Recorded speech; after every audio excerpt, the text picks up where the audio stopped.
तो चलिए बिना किसी देरी के आज के इस दिलचस्प विश्लेषण में गोता लगाते हैं। आज हम शिमला के एक स्कूल ट्रिप की उस खौफनाक घटना का पर्दाफाश करने वाले हैं जिसके बारे में सुनकर किसी के भी रोंगटे खड़े हो जाएं। एक ऐसी कहानी जो शुरू तो बहुत ही नॉर्मल तरीके से होती है, लेकिन उसका अंत एक भयानक रहस्य और बहुत बड़ी त्रासदी में होता है।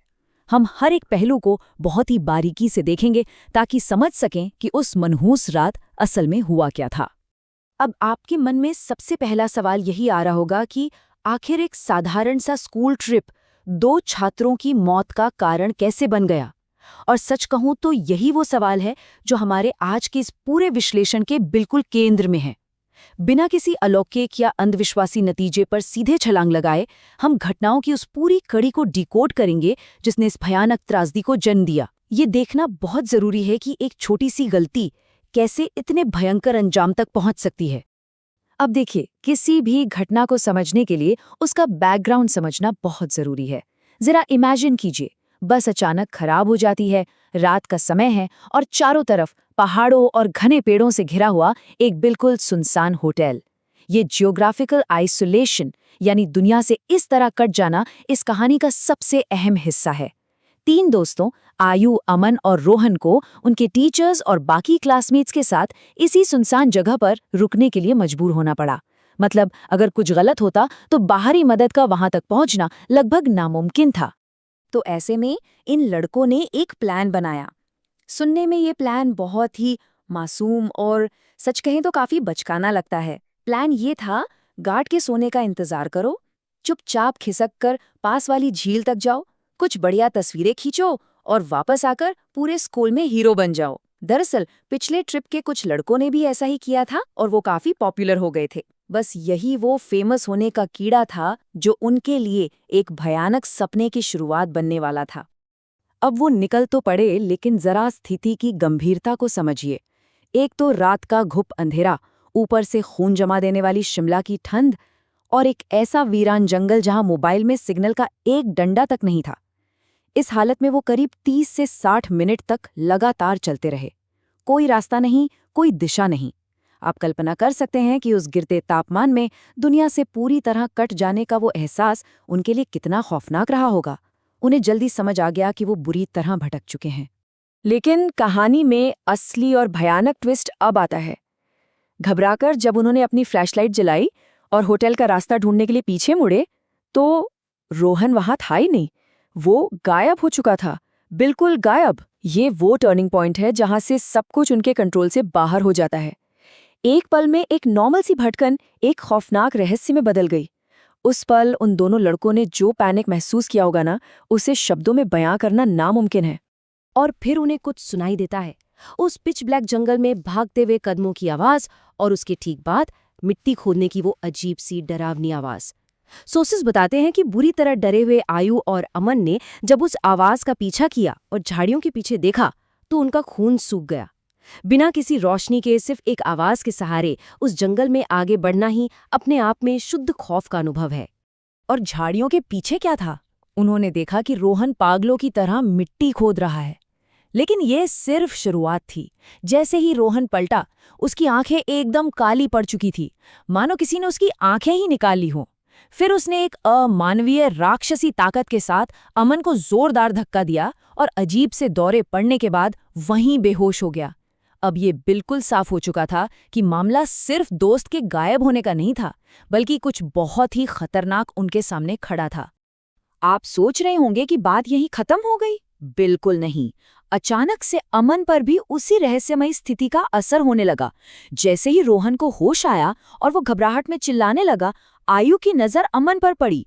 अमन अपना सिर झुकाए बैठा था और जब उसने सिर उठाया तो उसकी आंखें भी बिल्कुल वैसे ही खोखली और काली हो चुकी थीं। बिना एक भी शब्द कहे वो खामोशी से जंगल के और गहरे हिस्से की तरफ भागने लगा। अमन के पीछे पीछे भागते हुए आयु और रोहन एक ऐसी जगह पहुंचे जो सीधे किसी डरावनी कहानी से निकली हुई लग रही थी। पेड़ों के बीच गहराई में छिपा एक बेहद पुराना, खंडर हो चुका घर।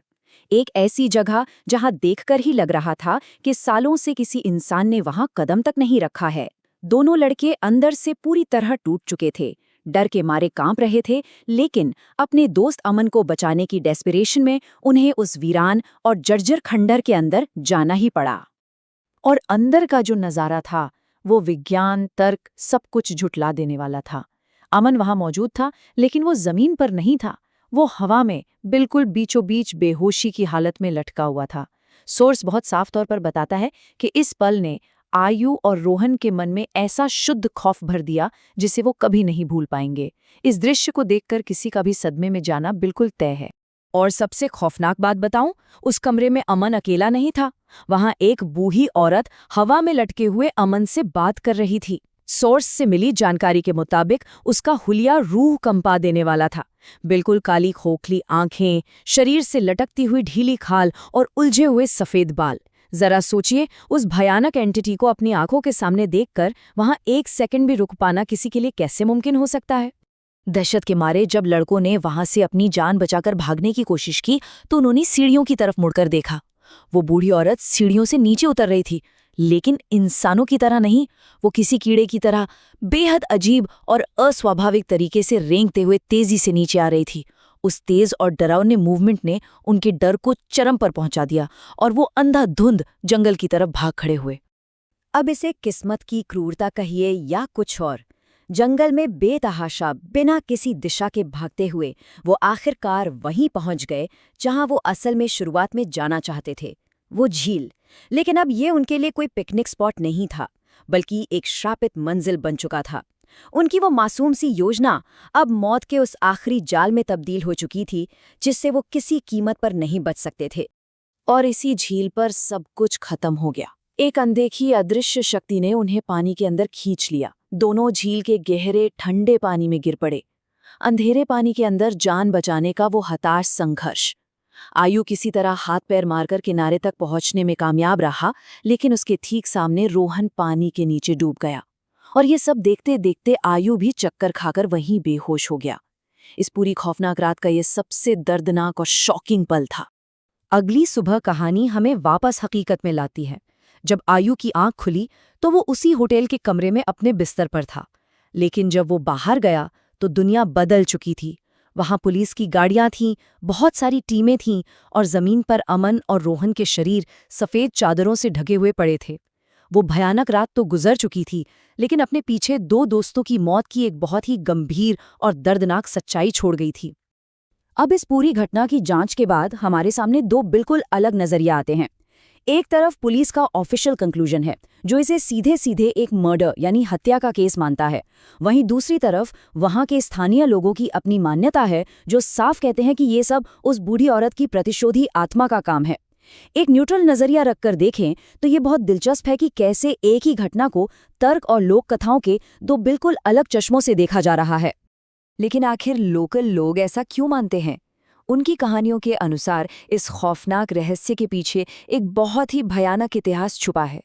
सालों पहले एक बूढ़ी औरत उस जंगल में अकेले और शांति से रहती थी, लेकिन उसकी जमीन हड़पने के लालच में पास के ही गांव वालों ने उस पर बेरहमी से हमला किया, उसे मार डाला और उसकी लाश को उसी झील में फेंक दिया।